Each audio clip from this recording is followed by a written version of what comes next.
Welcome to episode 22 of Just One More Topic. I am Tridrachius. And I'm Taborius.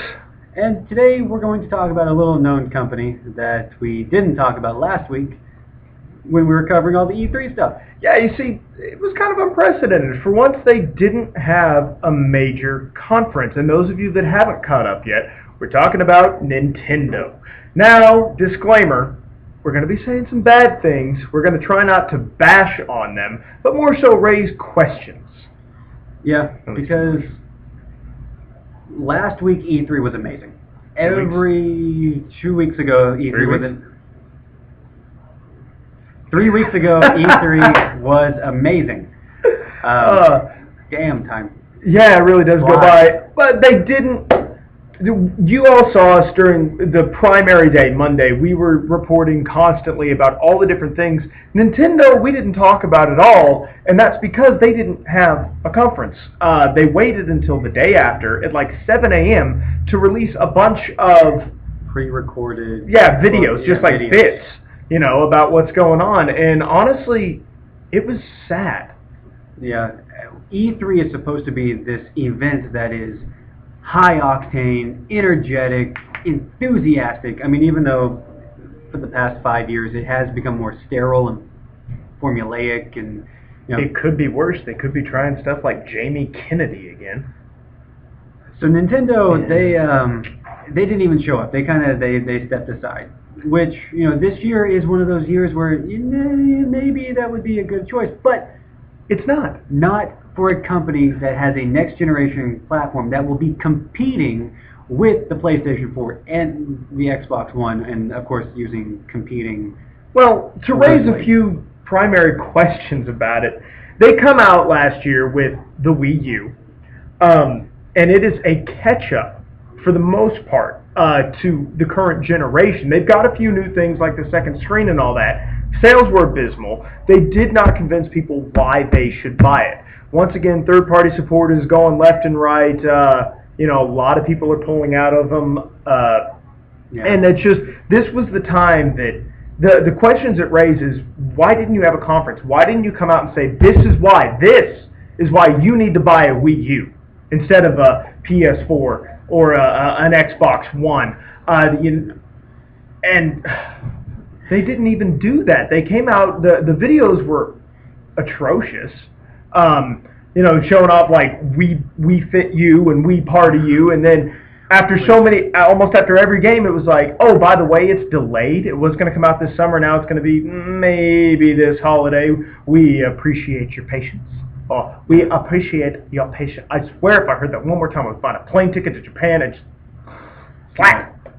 Well, and when you look at it, Nintendo's really having to rely on their established franchises, which might be why they're very skeptical or very... Yeah, but that's nothing new. They've been doing that since at least the GameCube. Yeah, and that's really where it started, the GameCube. That's where a lot of Nintendo's problems started to arise. They have two multi-billion-dollar companies that are very ingrained in more than just games. Very ingrained, like Sony with music and movies and TV shows and gaming and hardware and they're everywhere. Toilets, kitchen sinks, everything. Toilet. Anyway, Microsoft with all the software that they make. I mean, Microsoft, they make Windows. Yeah. That kind of goes without saying. Nintendo has to rely on games, so maybe that's why they're getting more and more, or less, risk. Seems like they're just not taking the risks necessary to be competitive.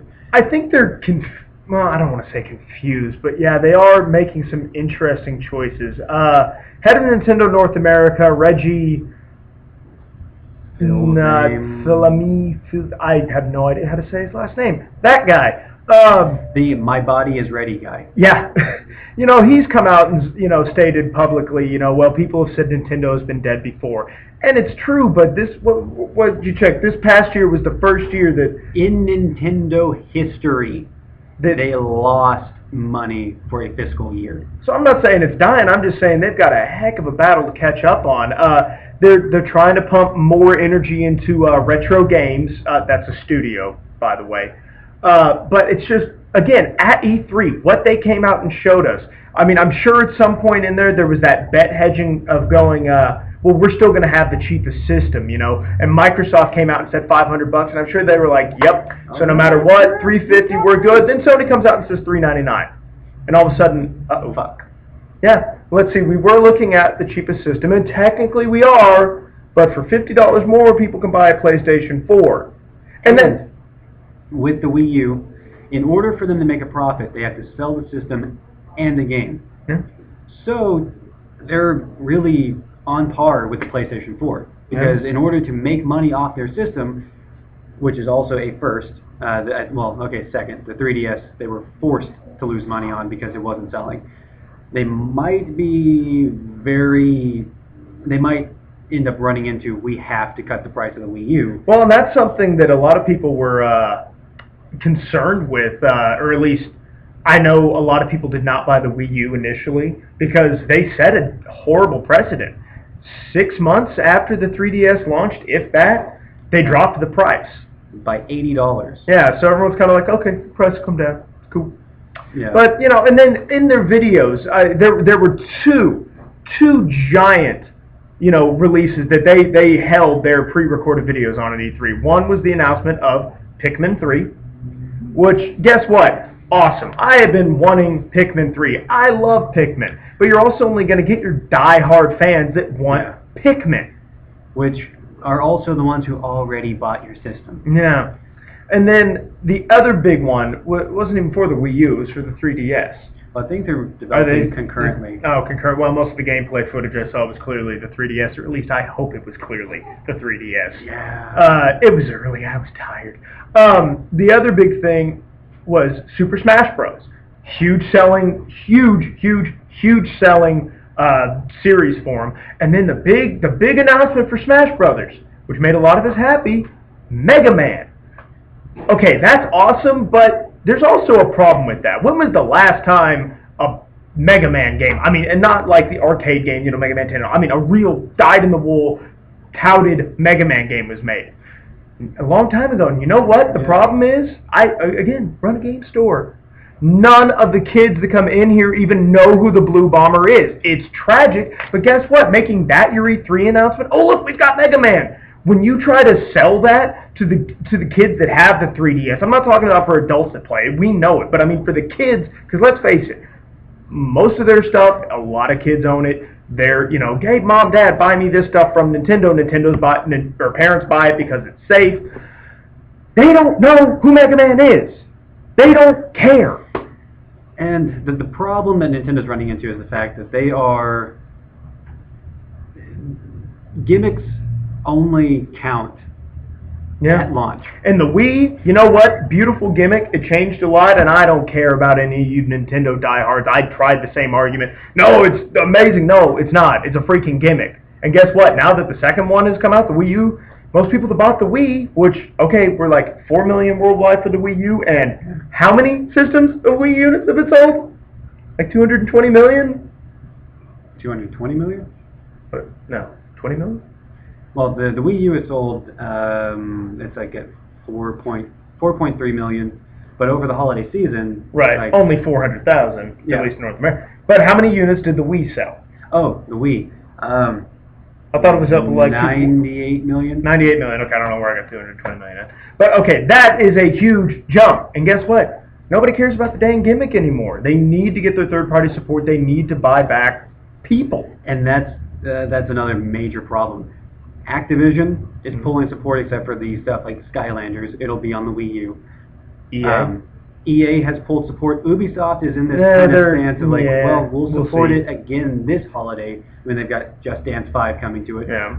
But these are after that, we'll see. These three companies were there in strong force for the Wii U at launch, with like Assassin's Creed and Mass Effect 3 and Call of Duty Black Ops 2. And you can't express enough. Guess what, guys? Mario's not selling like it used to. You were saying the 3DS has how many? It's a little bit over 2 years old.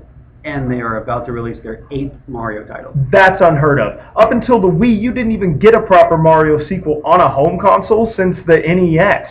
And man, they are just hammering that out. And meanwhile, Zelda's still somewhere in the wings. Metroid, Other M made some people leery. Donkey Kong is, well, it's just there. Donkey Kong. But yeah, God, we can keep going on this, can't we? But, Yeah. hey, we're out of time. What happened to the bell? I don't know, but that's what you get. Okay, so this was episode 22. We might dive into this a little bit more next week. Again, we want Nintendo to succeed, but what are you doing? They're going to need some counseling from Atari and Sega pretty soon. If they don't do something, because... And with that, got to leave it on a sick burn. That's awesome. With that, I'm Taborius. And I am Tridrachius, and this was Just One More Topic, episode 22 for Nintendo.